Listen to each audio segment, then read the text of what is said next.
watching the movie, to me, it was more like an intense thriller, terrifying thriller, more than a superhero movie. In the line of the movies, the best movies of David Fincher, for example, like Zodiac, like Seven. I don't know if you agree with me.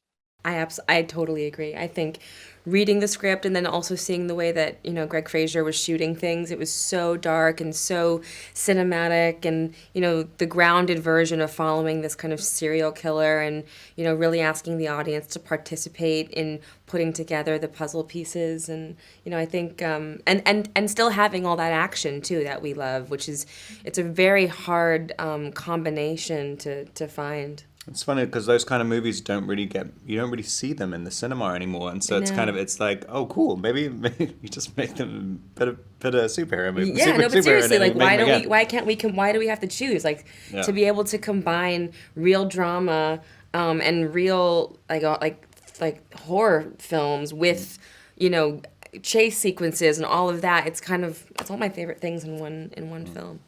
Well, I think that's certainly there. I mean, and I think that is the reason to make another Batman film, is to reinterpret. And I think that starts with Matt and him bringing a singular point of view. I think he put a lot of himself in this film, in the way you want from a filmmaker. And I think we tried to do that as well. And I love that they brought it back to the detective element, the mystery, and which breeds then thriller and even horror. So the way that Matt shepherded those elements together with the superhero elements, which I do think are there, and somehow doing it in a grounded, emotional way, like, I really impressed, and I like that part of it that you mentioned. Yeah, I think it elevates Batman's heroism in a way, because again,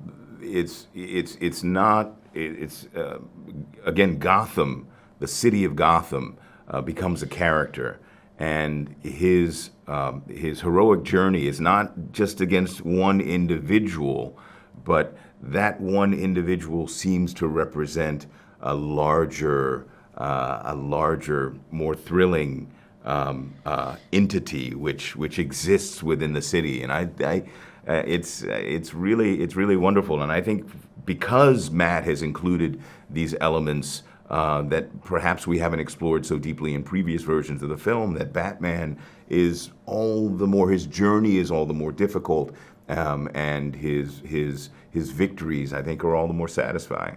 Yeah, well, he's an interesting superhero. He's clearly a superhero, but he doesn't have superhero abilities. He's a man in a costume.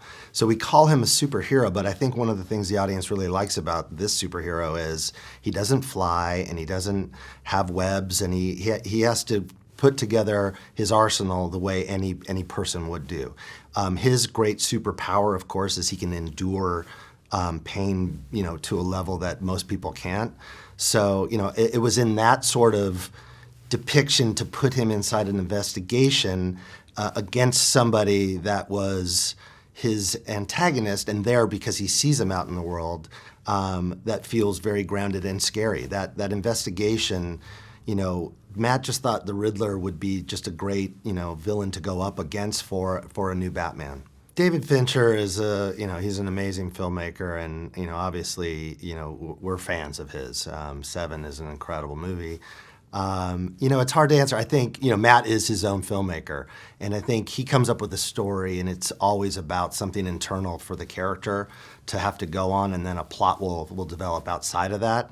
Some of that tone and stuff that you're feeling, I think in the sort of serial killer investigation part, feels a lot like David, but there's other filmmakers, I think, too, that were people we looked at and, we're just great admirers. But, at the end of the day, we were trying to make a proper Batman movie.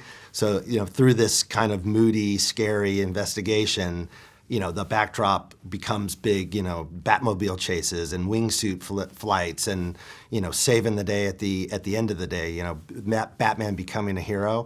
We really were our most important goal was to deliver a Batman movie.